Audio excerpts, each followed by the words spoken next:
Hello guys, Thandel review చెప్తున్నా. Cinema block buster, టికెట్లు తెగుతాయి, హాల్లో నిండుతాయి. చాలా బాగుంది గైస్ సినిమా. నేను నిజంగా ఇంత ఎక్స్పెక్ట్ చేయలేదు. మంచి లవ్ స్టోరీ ప్లస్ మంచి ఫీల్ గుడ్ సినిమా అవుతుంది. జనరల్గా నాకు పెద్ద లవ్ స్టోరీస్ నచ్చవు, కానీ from the beginning of this cinema connect అయిపోయాను నేను. బిగినింగ్ నుండి ప్రతి మూమెంట్ సాయి పల్లవికి నాగ చైతన్యకి మధ్య జరిగేది కానీ సినిమాలో ఎలాంటి ఈవెంట్ జరిగినా కనెక్ట్ అయిపోతాం మనం. చాలా బాగుంటుంది. చందు మొండేటి మ్యాన్, అతని మీద నమ్మకం పెట్టుకున్న ప్రతిసారి ఒక మెట్టు ఎక్కి చూపిస్తాడు తప్ప ఎప్పటికే కానీ తగ్గేదేలే. థ్రిల్లర్ మూవీస్లోనే కాదు, లవ్ స్టోరీస్లో కూడా మంచి పొటెన్షియల్ ఉంది ఆయనకి. ప్రేమం తీశారు, ప్రేమం నేను అంతగా చూడలేదు, కానీ కార్తికేయ అండ్ కార్తికేయ 2 మాత్రం నాకు భలే ఇష్టం. సో థ్రిల్లర్ మూవీస్ ఆయనకి స్ట్రాంగ్ జోను. లవ్ స్టోరీ ఏమో అనుకున్నాను కానీ తండేలు చాలా బాగా తీశారు భయ్య. ఇంకా నాగ చైతన్య అండ్ సాయి పల్లవి గారి గురించి చెప్పాలి భయ్య. వీళ్ళిద్దరూ సినిమాని మోసుకెళ్ళిపోయారు ఎక్కడికో. అంటే నిజంగా వీళ్ళిద్దరు స్టోరీనైనా జరుగుతుంది అనేటట్టు యాక్ట్ చేశారు. ఒకరిని మించి ఒకరు పర్ఫామ్ చేశారు భయ్య. నిజంగా స్క్రీన్ మీద వాళ్ళు ఏడుస్తూ ఉంటే మనకు కూడా ఏడుపు వస్తుంది, అంత బాగా చేశారు ఇద్దరు. నాగ చైతన్య గారికి almost 2 years gap. Custody movie 2023లో వచ్చింది, అండ్ దాని తర్వాత దూత వెబ్ సిరీస్ వచ్చింది అనుకుంటా.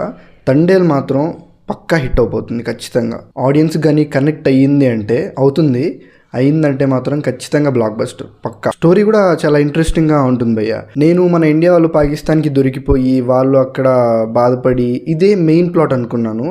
దీని మధ్యలో లవ్ థీమ్ని తీసుకొచ్చి యాడ్ చేసి కనెక్ట్ చేశారు అనుకున్నాను, కానీ ఒరిజినల్గా లవ్ థీమే మెయిన్. ఫస్ట్ హాఫ్లో సాయి పల్లవికి నాగ చైతన్య గారికి మధ్య లవ్ సీన్స్ ఉంటాయి. వీళ్ళిద్దరిదే మొత్తం ఫస్ట్ హాఫ్ మొత్తం వీళ్ళిద్దరిదే ఉంటుంది. చాలా బాగుంటాయి, ప్రతి సీను బాగుంటుంది, ఎక్కడ కూడా బోర్ కొట్టదు, ఒక్కటి కూడా ఎక్స్ట్రా సీన్ పెట్టినట్టు అనిపించదు. ఇంకా సెకండ్ హాఫ్ కూడా ఇండియా నుంచి పాకిస్తాన్కి షిఫ్ట్ అవుతుంది స్టోరీ. అక్కడ కూడా ఎక్కడా డిసప్పాయింట్ చేయలేదు, ప్రతి సీను బాగుంటుంది. స్టార్టింగ్ నుంచి సినిమాలో కొన్ని సాడ్ మూమెంట్స్ ఉంటాయి, ఏడుపు వచ్చే సీన్లు కూడా ఉంటాయి, కానీ ప్రీ క్లైమాక్స్ చెప్తున్నా కదా, ఆ ప్రీ క్లైమాక్స్లో ఒక సీన్ ఉంటుంది.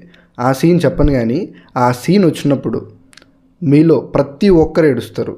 ఒకవేళ ఏడవలేదు అంటే మాత్రం మీరు సినిమా కనెక్ట్ అయ్యుండకపోయి ఉండాలి, లేదా మీ గుండె రాయి అయిపోయి ఉండాలి. నిజంగా చెప్తున్నా, that pre climax scene is very intense భయ్య. అంటే మనం ఫస్ట్ నుంచి వాళ్ళిద్దరితో ట్రావెల్ అవుతూ వస్తాం, ఆ లాస్ట్లో ఆ సీన్ పడేసరికి ఎక్కేస్తుంది, ఎక్కడికి వెళ్ళిపోతావు. ఆ సీన్లో నాగ చైతన్య గారి పర్ఫార్మెన్స్ నిజంగా చెప్తున్నా, ఆయన సినిమాల్లో ఇంతవరకు అంత ఇంటెన్స్ యాక్టింగ్ పర్ఫార్మెన్స్ నేను ఎక్కడా చూడలేదు. ఆ సీన్లో నేను వల్ల ఎయిట్ చేశాను భయ్య. నేనేనా అనుకుంటే నా పక్కన ఆయన్ని చూస్తే ఆయన ఇంకా ఎక్కువ ఎయిట్ చేస్తున్నాడు. నాకు అర్థమైపోయింది కనెక్ట్ అయిపోతుంది సినిమా అందరికీ అని. సాంగ్స్ అండ్ బ్యాక్గ్రౌండ్ స్కోర్ కూడా చాలా బాగుంది భయ్య. 2 songs, Hailesso song and Buchitalli song, 2 చాలా బాగున్నాయి వినడానికి.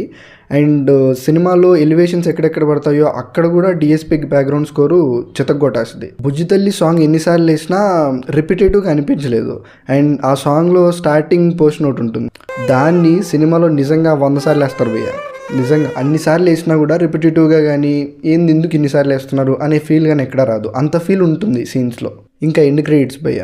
సినిమా అయిపోయింది, నడుచుకుంటే వెళ్తున్నాం, అప్పుడు వేస్తాడు స్క్రీన్ పైన నిజంగా వీళ్ళిద్దరూ రాసుకున్న లెటర్స్ కనపడతాయి. ఆ లెటర్స్ చూసేసరికి అండ్ వెనకాల బుజ్జితల్లి సాంగ్ ప్లే అవుతూ ఉంటుంది. లెటర్ స్క్రీన్ పైన చూసేసరికి ఇంకా ఎమోషనల్ అయిపోయాను నేను. అది రియల్ స్టోరీ అని నాకు తెలియదు భయ్య. జస్ట్ పాకిస్తాన్కి వెళ్ళడం, దీన్ని తీసుకొని జస్ట్ మర్జ్ చేసి తీశారనుకున్నా, కానీ ఒరిజినల్ స్టోరీ అని తెలిసేసరికి ఇంకా బాధేసింది. That's it guys. మీరు సినిమా చూడకపోతే ఖచ్చితంగా చూడండి, వర్త్ ఎక్స్పీరియన్స్ థియేటర్లో. అండ్ సినిమా చూసిన వాళ్ళు కామెంట్ చేయండి మీ ఒపీనియన్ ఏంటి. I'll meet you with another video. By.